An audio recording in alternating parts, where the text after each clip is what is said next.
meni haritlasda düzdeyim. İşte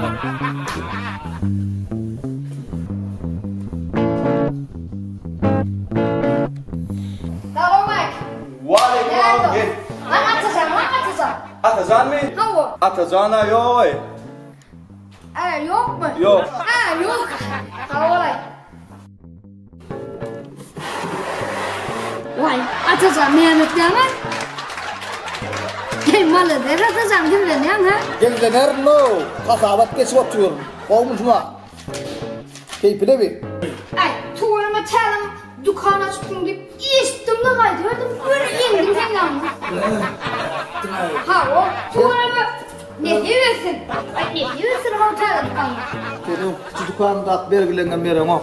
Ay utanırma sana hava atacaksın o. Ben sen üyüdüm gıdık geldim. Ay benim var o. Sen onu öldürdün maşinle yürüyecek onu da o. Ha o. Ay gel lan o. Ben şunu kasa koysana bak. Ha o. Mara da atacaksın ne tuğrama ne diyorsun? Ay bu ne var? Şuna. Koy.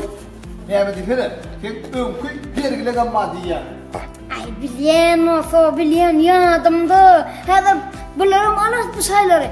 Bana birledim o zaman da resta ho. Ay tiylik bizlik dikkan kavata ho ne etme. Ben. Dur. Ay teyze kudret var mı? Ya kol kudret. Ay men şuna kudret diyen ho. Türkçe kudret orada ho. Tigrat hanana kanemadım. Ben maşinde düşün ne otur. Bana bir sen alalım. Ben tüm. Ay çalışma da çalışıp çıkıyor bana. Oğlum. Bana her bir bugün yürü. Fatura da bunu ya. İyi. Bu zaman. Ha? Ağam. Bu ne? Ağam. Dur. Ne böyle? Gel. Şu motor kenara.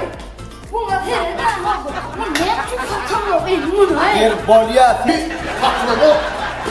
Tatlı ne yapayım bu ya ben? Tamam. Böyle bana tüyük hafta Merkel var. Doğada diye. Ne yaptır ho? Sen dükkanını kaydırdık ho. Fulken. Kartta da ho. Kartta lan. Ken. Has koy. İsmail. Bitti. Na, değerli olmuştu da hazaktaş geçip bolya. Me? Ün son kısmı alfana şu. Orası.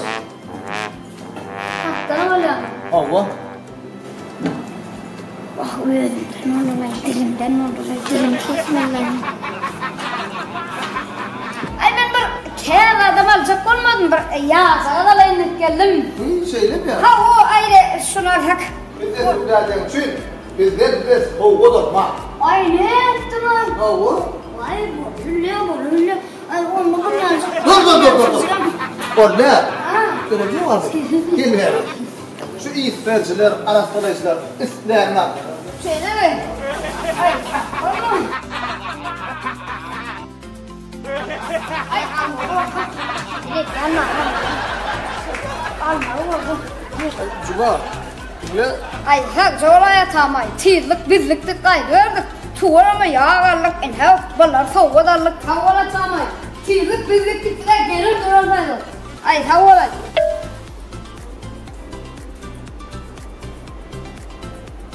Havala tam havala.